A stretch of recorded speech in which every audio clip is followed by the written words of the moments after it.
Welcome to this week's edition of Tailgate Game Day right here on the channel. And we've got a great show lined up for you. As you can see, we're here in the backyard of the Viper Communication Broadcast Group. We've got the satellite dishes and all, bringing all of the signals in from up there in outer space. Whether it's radio or television, we've got you covered. Well, thanks so much for joining us this week. We've got one busy show. Tony and I, we're going to be breaking down what happened in the Osage football game last week. Head coach Shannon will be stopping by. We'll talk with him as we do each and every week as to his take on the Osage Indians football. And then Matt Kostelnik. Who is he? Well, he's the executive director of the Eldon Chamber of Commerce. We're going to be talking about the Eldon Turkey Festival. Turkey legs? Well, they got a bunch of them, maybe 1,500, a couple thousand, who knows. Then we're going to scoot on over to George's TacK shop and maybe get you some hay and things like that. The back end of that pickup truck, making it a true tailgate game day show. Travis Squire of Osage Golf, we check in with him each and every week. Lori Klaus of the Osage Volleyball team, we're going to check in with her this season and find out how they're doing over there at Osage. Coach Austin Walker of the Camdenton volleyball team, will be talking with her. Director Dominic Zonaboni, he's the director of bands over at Camdenton. And then Rick Hasty will be joining Tony and myself as we break down college football. We want to ask you to smash that subscribe button. We want you to hit the like button and then also hit the bell to be notified of future programs. When you hit that like button, it really helps out the channel a lot. Well, welcome aboard. This is Tailgate Game Day.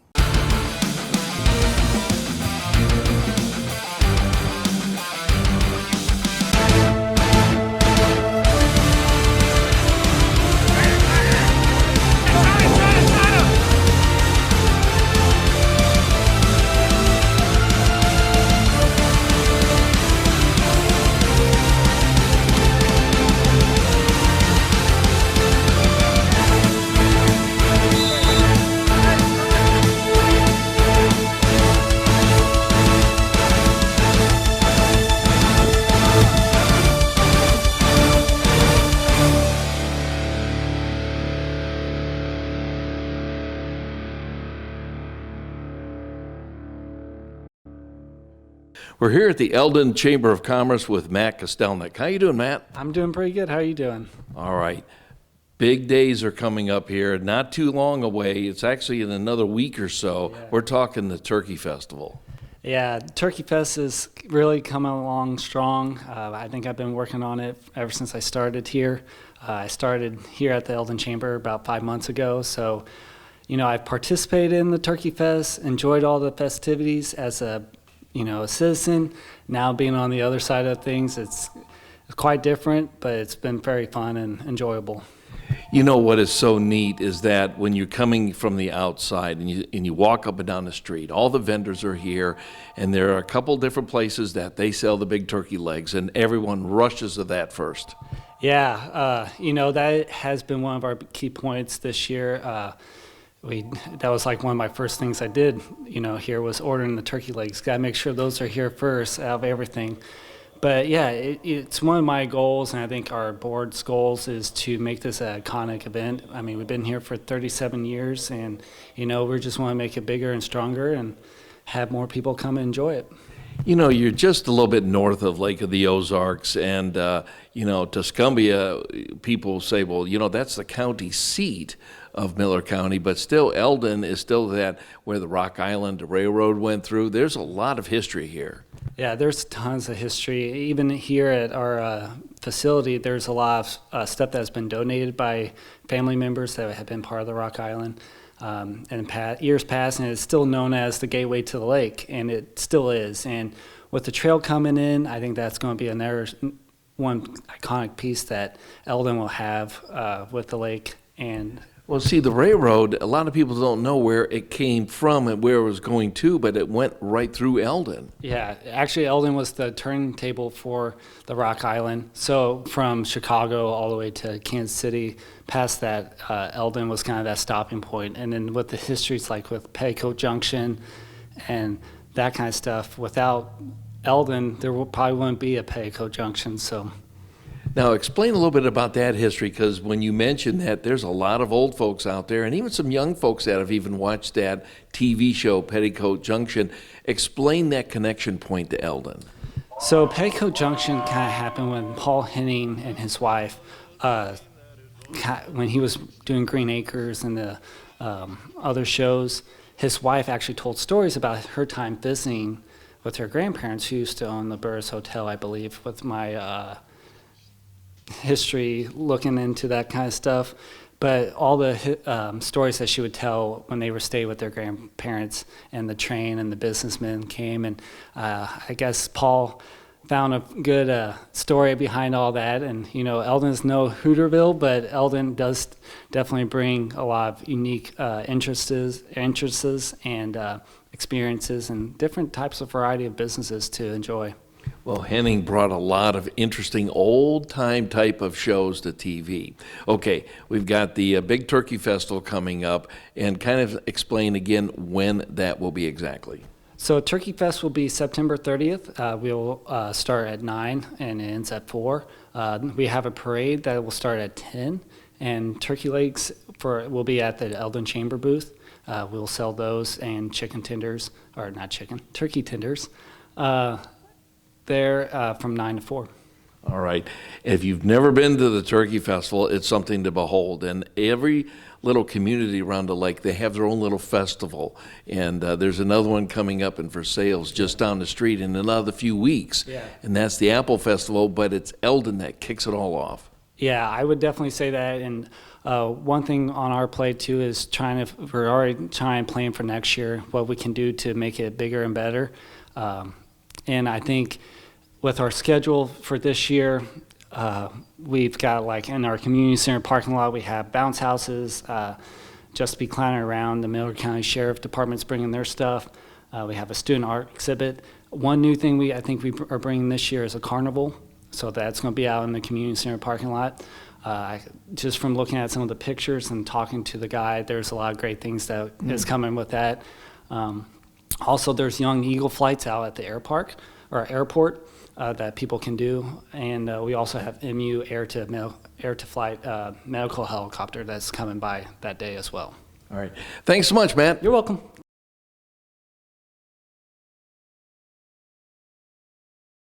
Welcome back to Tailgate Game Day. Guy Wehman along with Tony Hermann. And Tony, Osage finally got a win. Got a big win last Friday night as week 4, that just like the previous year, win came in week 4, and it was against the same Eldon Mustangs. I thought the Osage Indians did a great job, mixed up the play calling on the offensive end, and I think that was one of the factors that led to their first win of the season. I agree, Tony. Total yards for Osage was 362, where Eldon had 249. But here's the difference. Osage outdid them on the rushing campaign, where Eldon outdid it on the passing game. Definitely Hunter Hess comes in as the starting quarterback. First quarterback that we faced all season that is a returning starter. And it showed as he was able to dominate from the air. And Osage, no surprise that they led in rushing, but the surprise comes in and what opened up that rushing for the Indians. And I think that was the play of number 1, mixing up the play calling, throwing in a couple of passes, also running to the outside instead of just up the middle. And then there were the takeaways, where there were 3 fumbles for Eldon. And when they say takeaways can make the game and those turnovers, that was indeed the case. You know, both clubs come into last week's game, neither of the two turning the football over a lot, but that changed last Friday night as the Mustangs. That was one of the things that bit them. And, both of these teams on paper looked like they might have been even, and when you watch them on the field, they kind of looked even as well. But as the game started to play out, and as I didn't want to say tide because that's not Alabama, but as the tide started to roll down the field, you started to see the momentum going to Osage. I think you're exactly right. I personally thought it was going to be a one score. I thought it might be the old cliche of whoever had the football last would be the winner, but not the case, as the Indians went to Eldon and pretty much dominated from the opening kickoff. You said that in the pregame too, whoever's going to have the ball last. We never expected a score of 37-12. No, I don't think anyone would have expected that turnout, except for maybe the kids that came over in the Osage school bus. Yeah, and they were jacked up to play. You could tell it was one of the gold days for Eldon, and that's really nice. But this could propel Osage now into the next week, because next week, well, the next 2 weeks they're at home. Last year, same scenario. Eldon was the first win.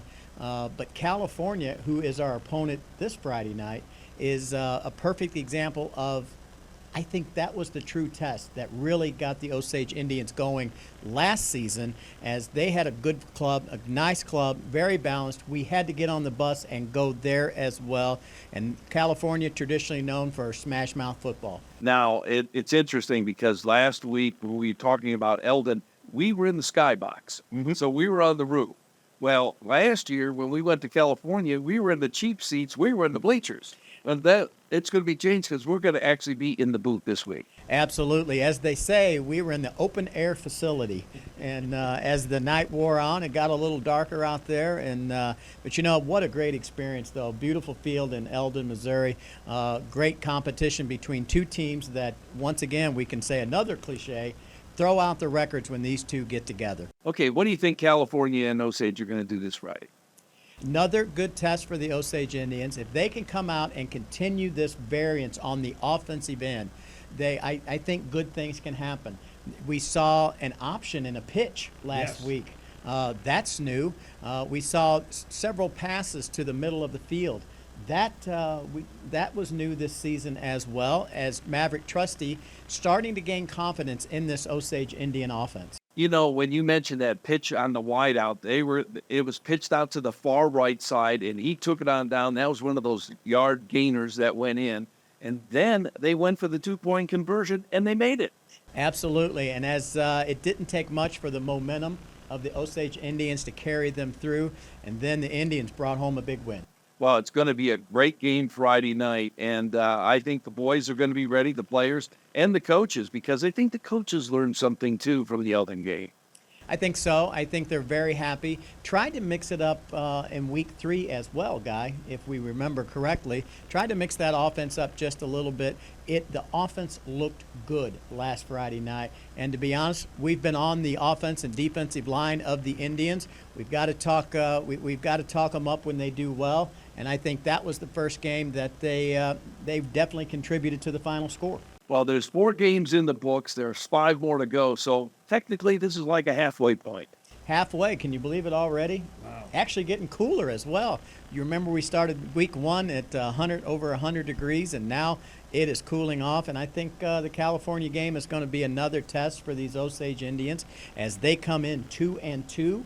And I think it's going to be a test for the Pintos as well, as they got shut out last week against the Blair Oaks Falcons. And there's no disrespect in that, because a lot of teams do. Absolutely. Hey, Tony, this has been a lot of fun, and we're going to catch it on the field tonight. Absolutely. We'll be back.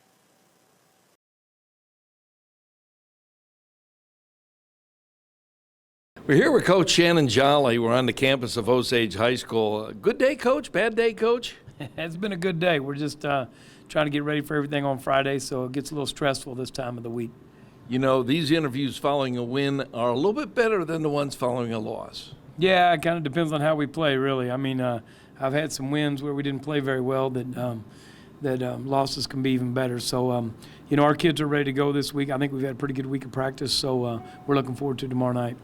There are some really good things to talk about the game. What was nice, we saw this swing out to the right, and that was a changeup. And when you said you're trying to balance out the offensive attack, that was a nice balance that we saw. Yeah, I was just trying to, mix it up each week. And you don't want to add too much or do too much different, but each week there needs to be a wrinkle. And whether it be in any phase of the game, it's kind of help give yourself a better chance. So especially with the young group. Okay, the thinking behind going for the 2, and that was early in the game. Yeah, that was just something we'd worked on, and and you put stuff in case you need it, but if you don't get a chance to work on it, it's kind of tough to know where you're at. So that was more for execution purposes, just to make sure that we could run it correctly, and that you like I said, you want to have as many weapons in your arsenal as you can. So. And then I understand that because that was a game day type of situation, and you can have a controlled situation on the practice field, but in the game it's a little bit different. Yeah, and I mean, you can have all kinds of stuff that you can do as a team, but if you haven't seen it or if you don't have it on film, it's really hard to work on. So it's just a chance for us to use that. And then the 2-point conversion where Landon took it around the edge was really a muff snap. And we haven't had that situation yet this year, so for him to execute that on a fire call was big for us on a PAT as well. We're starting to see the quarterback's arm. It's you're stretching that out a little bit, so it's good to see him throw it more. Yeah, I mean, everybody wants to throw it more. That's the main thing that everybody in high school football wants to do is throw it more and more and more. And I want to throw it accurately and make completions. So I've never seen anybody pack a stadium to come out and watch for incomplete passes. Yeah. But maybe that's exciting for some people. Maverick continues to get better and understand things. And, high school's a lot faster than just being in the freshman stuff. So, we'll continue to work on that. Well, you have Hayden Williams there, but Jason Colonius, he seemed to have been the stud last week. Well, it's just those guys are balanced. It's a package deal back there. And like I said, some things with teams try to take away certain things, other things are going to open up. So, hats off to Jason. Jason's pound for pound probably our hardest working kid we have in our program. All right. Now, you get to be home for these next 2 weeks, which is absolutely neat. Now, you went up to California last year, and that was a nice game. But Game 4 seems to be a kind of a transition point here. You've reached you've actually encountered some tough teams in games 1, 2, and 3. 4 is behind you now. So now you're on game number 5, transitional to the last half of the season. Yeah, I mean, it's, for us, I think everybody's tired and fatigued, and this is high school football. But for us, every week is valuable with these young players. So every week we get to play is going to be significant. So, each week following the next is going to be really significant for our group just based off of our lack of experience. What are you looking at in California that you want to maybe exploit offensively and defensively? I don't know if we want to exploit anything. I just want to make sure that we match up. They do a nice job running the option on offense, and, one bad read or one bad, rule or assignment that's blown, and it can go to the house for 6. So just making sure we match up and we understand our option and responsibilities is going to be big for us. Okay, something that you're wanting to work on possibly for tonight's game, which is when people are going to be seeing it offensively, are the people going to still see the same balanced attack? And you don't have to tell us if there's a wrinkle, because that's one of your top secret things. But, it sounds like you've maybe had a loose practice for California this week.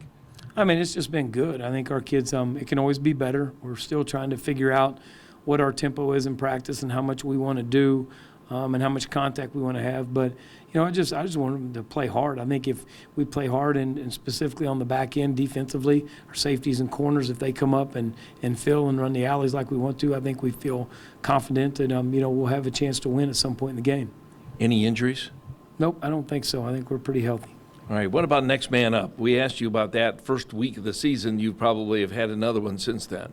Well, we haven't yet, but we're getting ready to start back up. And, again, not only talking about it in our program, but, our next man up program just complements and is kind of an extension of what we're doing. I know Coach Hess has implemented on Wednesday evenings after practice. He does a football FCA, gathering with it's student-led. Through that stuff, through FCA. So we feel like anything that we can do, not just in organized capacities, but that put kids together outside of football, doing good things and building character is always a positive. I don't know if you follow much of the NFL because you're so busy with high school, but Nick Chubb had that terrible injury with the Cleveland Browns. And just some of your thoughts, and did that come up in practice any with the kids? No, I mean, we don't talk about injuries. It's like it's one of those things you want to try to be mentally tough, and when you physically can't go, it's just an uncontrollable. I mean, It's one of those things that happens. But if you play the game like it's supposed to be played, I mean, you're going to get injured at some point. And so it's one of those things that you don't talk about necessarily. The thing that we do talk about is we talk about finishing plays and moving our feet all the time. I think a lot of times guys get hurt when they're standing around or they're not finishing what they do. So we do talk about that. But as far as that goes, we want them to play free. And I think the guys that play free and fast are the ones that usually stay injury-free. You know, that brings up the fact that when you talk to people, they say, well, when you let up on a play, that's when you do get hurt. Well, you get in the way. You get in the way, and then what you've got is it's just like it's like if you get out on a highway and everybody else is running 85 mile an hour and you want to run 70, you're going to find yourself in a situation that's compromising. So that's the best way I can put it, is just to make sure you keep up with the speed of the game. Any final thoughts?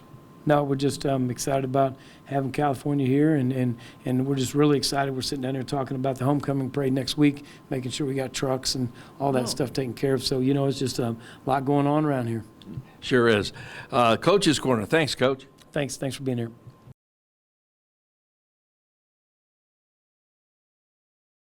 The Osage golf team, Coach Travis Squire is here. We're out hitting the Osage National, and I'll tell you what, Coach, we've been following you all season, and this is now third or fourth time we've connected with you. Yep. Yes, we're glad that you're out here following us, and we're glad to see some folks that are interested in this team. People should be interested. Yeah, I see the follow the leader because you were on the sweet spot last Saturday. It's like, okay, I don't mind being out in front, and you can follow me. That's right. It was good to chat with those guys, too. I had not met Bob before, so that was fun. All right. Now, since we last met last week, I think you had like one match last week. Anything this week? Yeah, we did. We had a tournament just Tuesday, and we were in California for a California Invitational. Our girls took first. We took 6 golfers, and 5 of them came out with individual medalists. Kit Westermeyer here with me as one of those medalists. So, Kit, you're our guest today. I am. What got you interested in golf? Well, my parents both played, and I heard a lot about the sport whenever I was in middle school, and I was like, well, I might as well try it. Do you find it boring chasing a little white ball, or do you find it fascinating? You know, there's a lot of concentration. Yeah, it's definitely a mental game, and every shot, I just want it to be the best shot that I can have. Yeah, I saw you warming up with the rest of the gals behind us here, and you were hitting some really nice shots. Thank you. I'm trying to find some new clubs. I'm trying to better my game, so we'll see how that works. Does that help, Coach?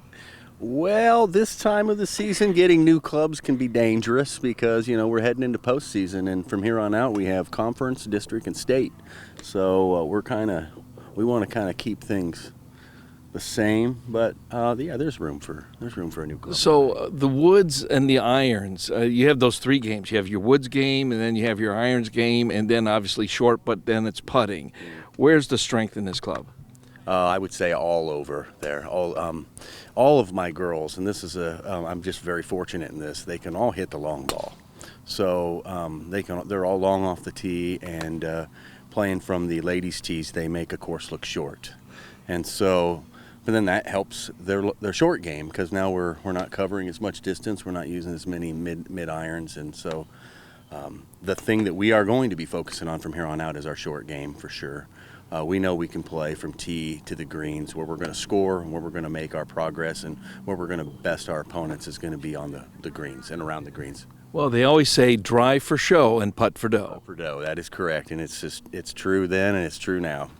Okay, Kit, what is your favorite part of it? Is it driving with the woods or the irons, or do you like that chipping and putting? You know, I really learned that at every match, it always comes down to my short game. No matter how far I hit my drive, it's always the worry about how close I can get it to the hole in my second or third shot. And so, you never want to get a snowman. No. No. And you know what I mean? Yeah. But I really like chipping and putting. I got a new putter last season, and it's really helped improve my game a lot. Okay, now, what is your favorite subject in school? Math. And that kind of goes along with the concentration of the game, doesn't it? Yeah, I'm a really statistic-based person when it comes to golf. So anything I can do to figure out how to improve my swing and everything is really crucial. Okay, what would we find on your music devices, your favorite kind of music? Probably rap or country. Really?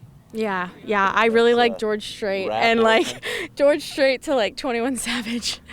That is a broad spectrum, isn't it, Coach? Yep. I'm somewhere in the middle there for sure. Okay, what does Kit want to do after high school? I want to go to college, and I either want to get my master's in business or a master's in finance. You want to pursue golf? I'd like to. I really want to see how this winter and summer goes, and see if I really have the potential of going up there and competing. Okay, Coach, you said I really want to mention something coming up next Tuesday that's very special. Oh, yeah, we have out here, we're going to be hosting our conference tournament, and I hope anybody that's watching comes out and gives these girls a look. They're going to be impressed. Starts at 9 o'clock, and That's 9 o'clock in the morning on Tuesday. 9 o'clock in the morning on Tuesday out here at Osage National. We'll be teeing off on the links and rounding on the river course to finish up our 18-hole round. Now, is there like a gallery that they can watch them like tee off, or do they all just kind of stand around the tee? That's right. Parents and spectators can follow along on the cart paths and stay behind the group, cheer and encourage. Of course, they can't coach. The girls are out there on their own, and for making rulings and making decisions. It's a great time. Tournament golf is fun. And then if it's 9 o'clock, the golfers really know that there's something special about clubhouse breakfasts. Yes, and out here at Osage National, they do have a great clubhouse breakfast. So hopefully they've got that cooked up for us in the morning. Yeah, sometimes it's like the Thunderbird special, you know, where you have bacon and eggs, and then you have the hash browns and everything, and you get the whole package with 18 for like $50 or something. Yeah. I really hope I have a good meal before the tournament, because It's a that's really long crucial day. to what it is on the golf course. Are you having fun? I am. I'm so excited to see what the season takes us to. How are the girls doing as far as the matches and everything? Are you on track with where you think? Yes, we're at and exceeding, I think, what I was hoping we would be. I knew I had a good group of girls last year, and I knew I was bringing them back. What I wanted to see and what I hoped for was that our success last year didn't breed comfort, and it has not. They stayed hungry. They want to get better. They have gotten better all across the board. And so as a coach, I'm proud and happy. Well, we're all cheering for you, Kit. Thank you so much. And thanks again, Coach. Yeah, thank you, Guy. We're on the campus of Osage High School, and we've got Lori Klaus with us. How you doing, Lori? I'm good, thank you. How are you? All right, this is our first time to talk this season. We've normally followed the Osage volleyball team from year to year, but how's the team going this year? We're doing well. We're 3-3 right now. We have 3 games this week and a tournament this weekend, so just feel like we're kind of getting started. But 3-3 is good, because that means, okay, we're learning some things, but they're still an upward track here on the wins. Absolutely. We're battling a few injuries, so we have one of our key players out for a little bit, but hopefully she'll be back soon. And so we're kind of switched some things around, but it seems to be going well. Compared to last year and maybe the year before, because we connected up 2 years ago, so this is the third year that I've been able to talk with you. How are the gals doing this year? I think they're doing well. We've learned a lot, but I have 6 seniors on the team, so they bring a lot of knowledge and experience, and with that comes confidence, so I think it's going well. Okay, how's your setter doing? And then we're going to talk about your hitter and then libero, but how's the setter doing? Well, I have 2 setters. We run a 6-2, so they're both seniors, Lindsay Benson and Matt Collins. And that helps a lot, doesn't it? There's different philosophies for one setter versus 2, but they seem to be doing a good job. They're both great leaders on and off the court, so they're doing well. All right, how many kills have you had with your ace hitter? Or do you probably have a couple hitters, don't you? I would say we're pretty even all the way around. We have some strong outside hitters. Our middles are the ones that are kind of leading us in kills per set right now. So they're doing great. Yeah, we like that kills per set. That sounds so cool, doesn't it? Yeah.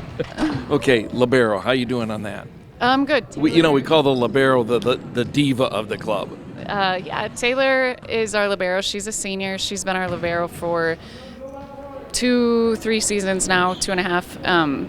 And she is our captain. She is our vocal on the court. She's kind of our energy and our calm. So she's a little bit of everything. All right. Same coaches that you've had in the past? Yes. And that consistency really helps, doesn't it? Yeah, I would say it does. From year to year, the girls kind of are learning our culture and just kind of our language, and it seems to help. You only have just a few more weeks, maybe about 3 or 4 more weeks to go, and then your season's over. I know, I feel like we're just getting started, but I think we have 4 weeks until districts, so it's going fast. Hey, thanks for your time. Absolutely. Well, we're talking with the libero of the Osage volleyball team. Her name is Taylor. How you doing, Taylor? I'm good. How are you? All right. Now, everyone thinks that the libero's got something to prove because they're always wearing something different out there, but there's a reason for that, isn't there? Yes, very much so. Definitely the leader of the defense and the leader of the team. And you know, people love to see those digs because you go after it, but you're the big defensive person up there because, well, number one, there's a 10-foot rule, isn't there? Yes, there is. I can't hit over, like I can't be in front of the 10-foot line whenever I swing. Yeah. And have you ever had the urge to maybe do a kill shot? Yes, for sure. All the time. I get called on it every single time I do it, though. Yeah, because they're going to. Okay. So now you're a senior this year. I am. How many years have you played with Osage volleyball? Counting middle school? Yeah. It would be 6 then. Wow. Since 7th grade. So this is your senior year, Yes. and you want to go out, and 3-3 is not that bad because it could be 0-6. It could, but it could also be 6-0. Yeah. Okay. How's this team doing? I think that we're doing pretty well overall. I think that we've had some rough moments in every game, but I think that every team does. Overall, I think we're doing really well, though. Okay. The mood amongst the club. I mean, are you guys all getting along? Yes, very well. Because you know chemistry on a team is so important. So important, so much more important than skill sometimes. Because if you get along and you've got confidence that if you're going to do the dig and receive, then you give it to the setter, then the setter gives it to the hitter, then you spike it over. Yep, for sure. Trust is really big. Okay, as I do with all the people, I want to know, what is your favorite subject in school? Probably math. A reason for math? Not really. No, it's just came easier to me than the rest. So it's something A little bit easier. Okay, if we looked in your music device, what kind of music do you like? Country, for sure. Morgan Wallen and Zach Bryan. I think Sophia on the softball team, she liked Morgan as well. Yes. Is there something about Morgan's style or music, or? No, not really. I mean, I just like country music, so. It's just the way it is. Country, yeah, pop country music. What do you want to do after high school? I want to go to Mizzou probably to play on their club volleyball team, and major in sports management. Wow, that's really great. So this has really brought you into the sports world, Yes, and for sports sure. management really gets you into the upper admin. Yep. I've been around sports my whole life. My brother played all the sports, and I played them all, so I've just been around sports my whole life. So you're the guy who doesn't put up with anything. No. Not Because really. in sports management, you have to basically set the rules. Yes, for sure. All right. Hey, well, thank you so much for your Thank time, you. and good luck on the team. Thank you. We're here at Osage, and we're talking to the coach of the softball team, Lexi Dickerson. How you doing, Lexi? Doing great. How are you? All right, we're watching, or I at least was watching your practice here, and they were shagging and they were hitting, and you've got some sluggers. Yes, we do. It's fun to watch them try to hit the ball over the fence, you know. Sometimes they get a little carried away and we have to reel it back in, but it's a lot of fun. There was a home run, but the downside was not allowed to keep the ball. No, she was not allowed to keep the ball. If we start that trend of letting you keep your practice home runs, we will run out of balls. So. Although, but they are allowed to keep it during game time. Yes, absolutely. And then we get to take a picture, you know, post it all over social media. Does the team sign it? We haven't yet, but I'm sure if anyone wanted to, we would have the team sign it. All right. I noticed that in some of the fielding, that's where your work is going to have to be, because they were not quite underneath the ball catching. Yep, so we kind of got a little lazy as we were shagging and didn't quite run to every ball or make sure we were underneath where we needed to be. But that's something we worked on before you got here, was all defense. So. Okay, Stoutland and Lakeway was last week. You might even have had another one that stuck in there last week as well. Yeah, we actually had the Cuba tournament, which we ended up winning. So it was pretty awesome. So what's your record now? We are 7-4? 7-5. Yeah, they know. They know. Yeah, I was gonna say they're starting to. We've had like 8 games in the past 9 days, so they're all kind of running And together. you know, there's a trend, and so you can see the growth in the team. Yes, for sure. We see a lot of great things happening every single day. Always learning. Okay, what's your goal this week going into next week? For this week, we have the California tournament. We would like to have a good showing there as well. And then the next week, we still face some pretty good teams, and then we face some teams that we should beat. So beating the teams that we should beat, and then also competing at the teams that are pretty tough and ranked in state. What do you have, 3 more weeks left? Yeah, 3 or 4 weeks. Yeah, it's close to coming to an end. To the middle of October. Yes, middle of October. Yeah, it's just amazing. And then there are so many disciplines that are happening right now, whether it's football, whether it's softball, whether it's volleyball, whether it's tennis and soccer. I mean, there's so many out there happening at this time of the year. Yeah, it's a lot of athletes being involved during the fall. Special events coming up, like a community night for the team. I heard you mentioning something that, hey, let's talk up softball. Softball is fun. So tonight we have our family walk night at the UE, and so it's an opportunity for families and kids to come out and just walk and be active, and softball hosts the station there. So we like to be very involved and showing everyone how awesome softball is. Well, we're going to catch up with you again next week, and then next week we'll have another player profile. Awesome. We're here at George's TacK and Saddle Shop and a whole bunch of other stuff, and we got some saddles back here. But this is Lisa Smith. How you doing, Lisa? I'm doing great. How are you doing? All right. The Tailgate Game Day Show, you've got a bunch of hay out there. Put that in the back of the tailgate with a barbecue, you're cooking. Yeah, you'd probably set your truck on fire. This is a great place, and it's like a hidden gem in Missouri, and it's right here in Camdenton. We've been in business for almost 40 years. And it's because we are a hidden gem. Saddles, and this is top quality, isn't it? Most of it is, yeah. We've got cheaper saddles for cheaper people, and more expensive saddles for more expensive people. But we try to cover it all. We've had a bad drought here in Missouri this past summer, and you and I have talked before. And you were saying that some of these bales go for 100 and 200, and it was really bad. What's the droughts like right now? It is actually reversed. We had a wonderful second cutting of hay. Unfortunately, fuel prices are keeping, and fertilizer prices are keeping the price of hay up there, but there's plenty of it, which is a good thing. Now, that's easy now for the farmers and for the people who need the hay, like to feed their livestock and all, isn't it? Yes, it is. We're easy to get. We've got a tractor to load the hay. We've got a young, strong guy to load the hay if we're not using the tractor, for square bales. We've got plenty of it, and we're here 6 days a week. So. Yeah. Football season's upon us. The Camdenton Lakers. We have the Osage Indians real close here. And it's just kind of fun to listen to them play ball or even go to the stadium, isn't it? It absolutely is. And Camdenton Lakers, George had 2 different sons on 2 different state championship winner teams. So 95 and 99, both of them were on the winning team. So it's been great.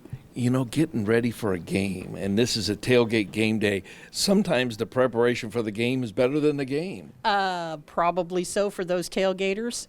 I think our stadium, the Jaws of Death, or Bob Shore Memorial Stadium, has the best concession stand in the area. I have to say it because I'm a Laker fan. But even if you don't tailgate, if you go and have their nachos or their cheeseburgers, you're going to be happy. Make yourself a pot of chili, put it on the tailgate, and invite the friends. There you go. That's what you can do. You sure can. Yeah. How can people find you here? We're kind of hard to find since they moved all the highways around, but if you go to the square, the courthouse square in Camdenton, and go south on Business Route 5 miles, it's exactly 5 miles. We're on the right-hand side. You can't miss us. And when it says 7, ignore that. Yeah, ignore 7. It's because 7 will shoot off going to Richland. You just keep going south. It's Old South 5 from the 7 junction on. It's not marked very well, although it's done better thanks to Donnie Williams. He did get it marked for me after I complained. And so, like I said, just stay on that same road all the way till Crater Ridge Ranch Road, and here we are. Well, we'll check back in with you later. As things start to get colder outside, people are going to start to come inside to George's. That's right, and they'll find all the feed they need for wild birds and their pets. We've got a good line of dog food and cat food, and, of course, all our livestock feed. And all the TacK, and that's your second name, or your middle name, we should say. Well, the official name is George's TacK. All right. But, that was in the 80s, and It's now the 20s. Hey, thanks. Thank you. Appreciate it. We'll be back. We're here talking with Dominic Zonaboni. Did I get that correct? You did, yes. All right, and he is the director of bands over at Camdenton High School. How you doing? I'm good. How are you? All right, it's great to have you here. And people hear the bands on Friday night, but there's a whole lot of work that goes into it before Friday night. Yes, there is. So we start working on what everyone sees Friday night back in May the year before. And then we do a lot of stuff over the summertime. So like our percussion kids and our guard kids will come in for like 3 days in June. And then we'll bring all the wind players in for 3 days in early July. And then we bring everybody in for 3 weeks before school starts. And it's 8 in the morning to 5 p.m. And we just go like crazy, learn as much of the show as we can. It's kind of like a band camp, basically is what it is. And when you say the words walk and chew gum at the same time, it's different because they have to play an instrument and march at the same time. Yeah, and it really just goes down to, there are 2 separate skills that you try to teach independently, and then you slowly incorporate them together. It's the best way we've seen the kids be successful at that instead of trying to do it all at once. So it just takes a lot of time to build that up from the bottom up. So what is this year's show that you're working on primarily? Our show this year is Elton John. Ooh. Yeah, so it was kind of a fun idea. We were talking back in November with our program coordinator on what ideas we were thinking about doing for this year. And we were going kind of like a dark and scary route for a little while because something we hadn't done before. And then I kind of had this thought driving home one day from work, and I kind of sent him a message. I was like, well, what do you think about Elton John? Because you have to have all the elements. You got to have something musical. You have to have something that has all the colors you want to use, so you have a visual aspect of it as well. And I was like, Elton John checks all the boxes. So we started with that, and then we just kind of made a list of all the songs that we think would translate well to marching band field, because some stuff just doesn't translate into that medium. So what kind of music are you doing? Are you doing Rocket Man or Philadelphia Freedom? We're doing more of kind of the underground tracks, if I'm going to be honest with you. We're starting with Your Song, and then our second movement is a mashup between Saturday's All Right and Crocodile Rock, and they kind of seamlessly transition into each other. And then our ballad is That's Why They Call It the Blues, which great piano solo and flugel soloist in that piece. And then we finish with Part-Time Love, which is one that I wasn't familiar with, but it's really kind of grown on me. It's fun. People see the pit, and that was not a thing back maybe 30 or 40 years ago. They just saw all the marching band, but now you're bringing out all the mallet instruments, percussion, and the pit type of things. And when you're going into competition, and we'll talk a little bit about that, the pit is all part of that because they want to see that mallet work. Well, it's a whole music scape that part of the band creates, and since 2010, the introduction of electronic technology has kind of spread like wildfire across the activity. We use amplification, and we use that in ways so you don't have to put a soloist on the front of the field in order to hear them anymore. You can put them out on the 50-yard line or over in the back corner somewhere and amplify them wirelessly, so it creates this kind of interesting element and opens up a lot more opportunities. The front, though, back to your question about the front ensemble, it's the foundational aspect of what we're doing. They are there to make transitions so we can make something visually happen. We'll put a musical transition in the front ensemble so people are still staying interested in the show, because the goal is the show starts and then the show ends and people are like, oh my gosh, how long was that? We don't want them to really recognize how long that was. We want it to be kind of a seamless thing with moments that are happening every 45 seconds and big moments that are building and happen every minute and a half or so. So it just kind of creates this experience for everybody. Saturday you have a show, don't you? Our first show. Like a performance contest. Our first competition is this Saturday at Sullivan High School, yeah. All right. Now, and we're going to talk a whole lot more because we're going to get together again next week. But on a Friday night, kickoff is at 7. What does the band's day look like? Well, that's a good question. It used to be we would rehearse them in the mornings Friday. So the kids would get in about 6 in the morning, rehearse for about an hour, and then do a full school day. And then we load everything up, which takes about an hour because we have to load up the 2 trailers, semi-trailers, and then haul it over to Bob Shore. And then they'll get there about 4:30.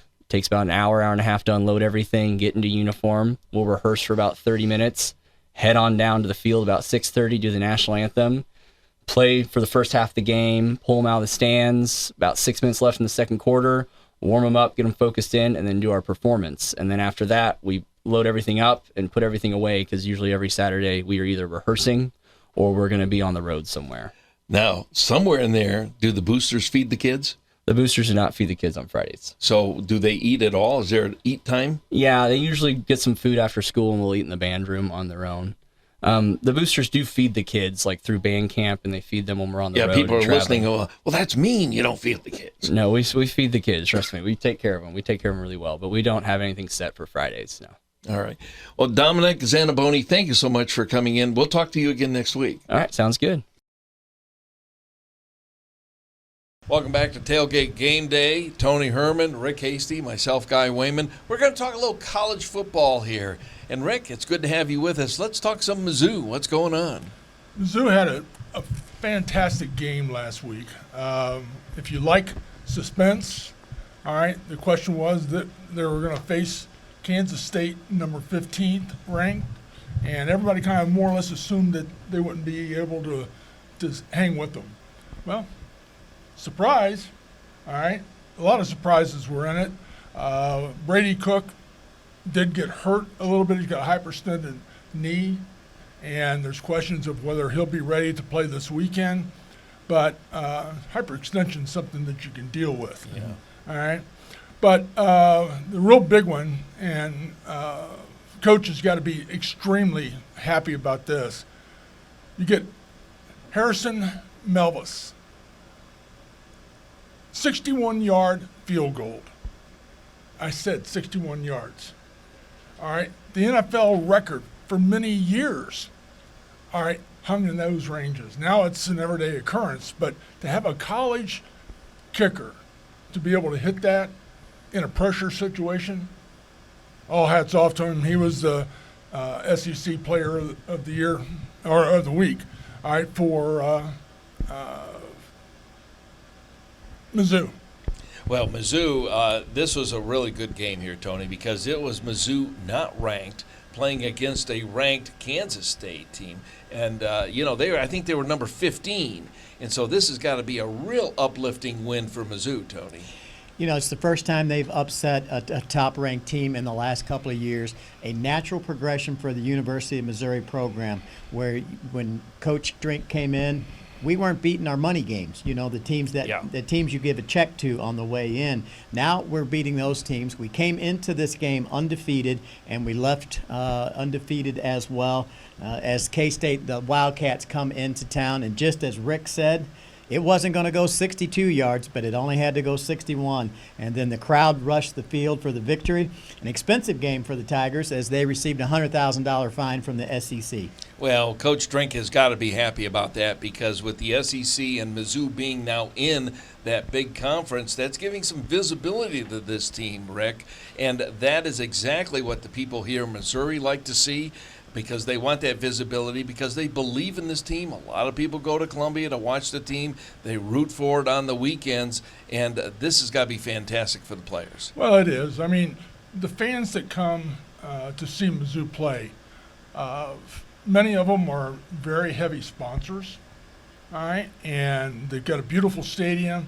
When you start looking at the amount of people, it was over 62,000 people that viewed this game. So when you start thinking about that, that is tremendous support. Well, now all of a sudden, they got paid back, all right, last weekend. Let's talk about the other big game that occurred last weekend, Tony, and we're talking Coach Prime, as he's now known, in Colorado. What is starting to happen, and people are starting to take notice, is that he's coaching old school. He's teaching faith. He's teaching values. He's teaching hard work, and it is paying off at Colorado. Well, I think you're exactly right. You know, the question that was had when he went to Jackson State is, can he do more than the hype? And he certainly did at Jackson State. Now at the University of Colorado, a program that struggled, won one game last season, and now they are 3-0, and he's getting it done. Don't let the glasses and the jewelry fool you. He can coach. You know what is also nice, too, is that, okay, he might be getting all the attention and the Hollywood type of thing with Coach Prime, but he's taking the pressure off of the athletes. So they're not going to be getting all the pressure from the media. He's taking that so the kids can play loose. What do you think about that, Rick? Well, you know, when you have your son as a quarterback, it kind of puts an awful lot of pressure, not only on prime time, but it puts a lot of pressure on the young man. And, you know, he's playing for his dad, and you want to make sure that you're doing well for it. But he's been able to deal with all the pressures and stuff like that. I mean, prime time, if you can play in baseball and football and do everything that he has done in his lifetime, all right, and find out that he can actually coach it, that's a rare, rare, rare occasion. Tony? I think he brings in the attitude. I think that's the number one thing he brings to your program. As he comes in, you look like a champion, you act like a champion, you expect to be a champion, and I think that gets those kids up to the next level. We saw it at his previous school, Jackson State. We're now seeing that at Colorado, and I think he brings that. We expect to win, and I think it's contagious. You know, you segued perfectly because play like a champion. Who's famous for that?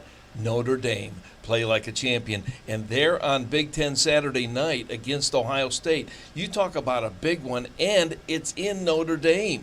So here's Ohio State actually leaving the shoe for this kind of a game. And, Rick, that's got to be somewhat special for both clubs. Well, it is. I mean, it's tradition of that they have held at Notre Dame for years. Well, Ohio State's got its own tradition. They're used to winning. All right. Well, Notre Dame the last couple of years have had very, very competitive teams. All right. Brought some great athletes out that now are in the NFL. But also, it's something to where this is one of the rankings that you got 5, all right, going against 8. And it's something that I think consequently nobody has to worry about any kind of questions of whether or not that they're dodging. Ohio State won last week 63-10, all right, against Western Kentucky. And, you know, Notre Dame beat Central Michigan 41-17. Both of those are representative. All right, so now all of a sudden you're going to see, all right, the big boys are going to put on their hips, all right, and they're going to go out and play. All right, Tony. You know, I think Rick's exactly right. You see Ohio State last week put up 63 points, a lot of points no matter who you're playing, but no one's talking about this defense. That's very stingy this year. They are not giving up any points going into the Dome. Look for a great contest. All right. What's on your radar for college this week, Rick? Well, again, there's several games that are going to be on this week that ranked teams are playing ranked teams. All right. Miami is starting to get back into everybody's conversation. All right. You've got Texas that's playing, they're playing well. You know, they didn't start off real well last week, but they came back. But when you start looking at the teams that are preparing for this weekend, all right, there's a real good schedule that's coming out. So I think that the teams that have doubled up and have played against now ranked teams, practice is over. Yep. Yeah, practice is over. Okay, Tony, what's on your radar for this weekend for college? I think the games that you want to watch right now are the programs. Right now, we've got a lot of questions. We've got a lot of questions in a program that's been very stable the last several years, and that's Alabama, as they are struggling even in wins right now. And then the emergence of Texas that put a loss on Alabama this season already, and we look for them to continue to get better. Two programs, you're going to want to watch those games just because of the outcomes. Tony, is it my understanding that Alabama's out of the top 10? They are what? They are number 10, I believe. Oh, so they're right there at the 10. edge. Last time they've been in double digits in quite a while. Yeah. Well, this is fascinating, and you got to join us Friday mornings on the Ozarks this morning, because that's when we get into the NFL, right, Tony? Well, sometimes we pick them right, sometimes we pick them wrong. Yeah. So what are you doing there, Rick? Well, I think I did all right last week. Yeah. Like that, the week before that, we won't even have to talk about it. No, we won't. Well, thank you so much for joining us. We're going to take a time out. We'll be back. We're here with Coach Austin. We're here at the Camdenton High School. How you doing today, Coach? Good. How are you? All right. Since we last talked about a week ago, what has happened and how many wins and losses? We got 2 wins last week. We beat Rolla, beat Parkview at home, And then on Saturday, we had a tournament, and we played a very good Staley team. It was a great match for us. Played really, really good. Came out on the losing end, but saw a lot of good things. Then got beat by Rogersville in a game that we probably, could have competed better in.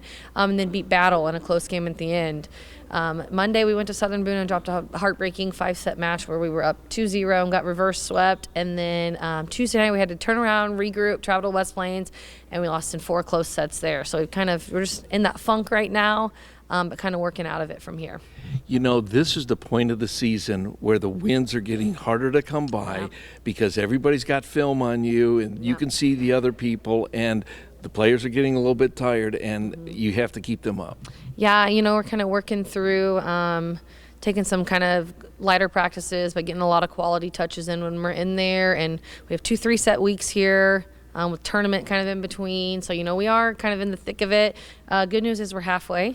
And like we talked about yesterday, what really matters is at the end of the season, everybody's 0-0 going into the postseason. So kind of replaying our best volleyball, starting here, kind of pushing through.